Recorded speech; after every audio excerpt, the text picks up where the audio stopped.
All right, moving on. We are starting Module 6 today.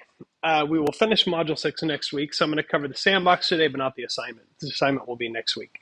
So today I'm going to introduce you to a new structure, and it's called a while loop.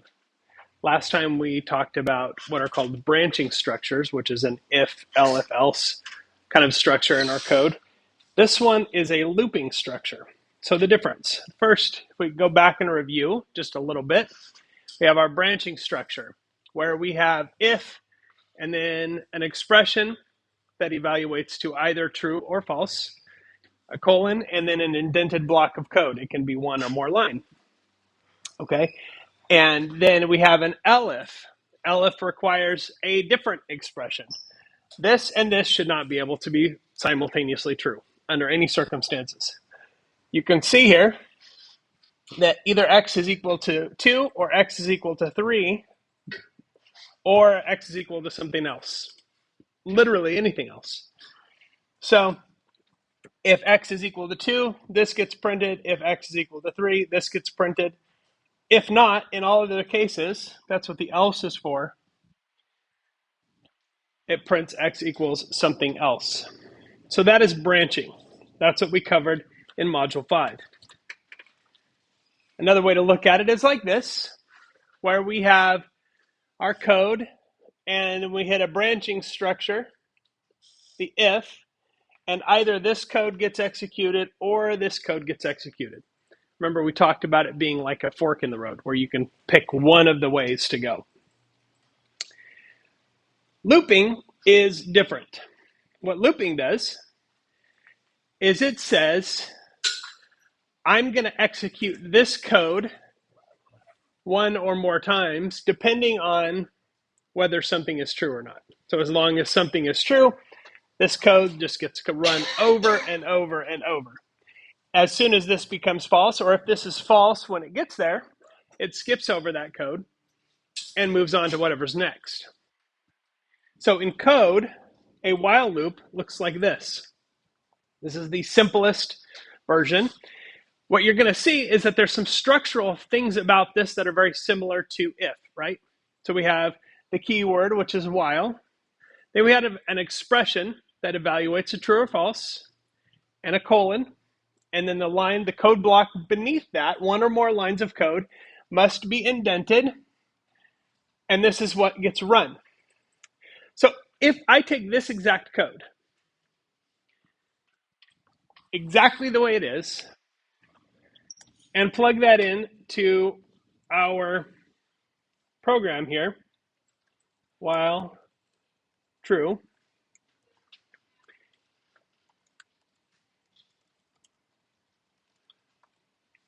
okay? Look at that code and tell me what you think this is going to do. It'll print this as true. Will it print it one time? How many times do you think it'll print? Yes. Infinitely. Until my computer dies or runs out of power or I quit PyCharm. This will literally just keep printing this is true. Oops. If I run the correct program, that is. Joke's on me, guys. All right, there we go. Okay, now it looks like it just is printing a few, right? It's probably printed it 1,000,000 times by now. That's how fast it's running. Now remember that back in the early days of this class when I said Python is slower because it's an interpreted language, but you won't know the difference? Let's just find out, just for fun. Okay, I'm going to put x equals 0 up here, and I'm going to say x plus equals 1, which means, if you remember, that every time this line of code gets run, x is going to have 1 added to it. And then, just for funsies, I'm going to throw that in there and make it an f string. So now it's going to keep count for us. We can see how fast it's actually printing that line. Ready? So we're really cooking here, right? So we're in the, are we in the 5 millions? Is that how many digits we have? I can't even keep track. 7, 8 million. So we're pretty quick in terms of looping. So that loop is going to go forever. It'll crash a little bit sooner than it would have before I put X in there because X will actually hit its upper limit of how big a number can get. That'll be the thing that kills this program. It'll crash it at some point.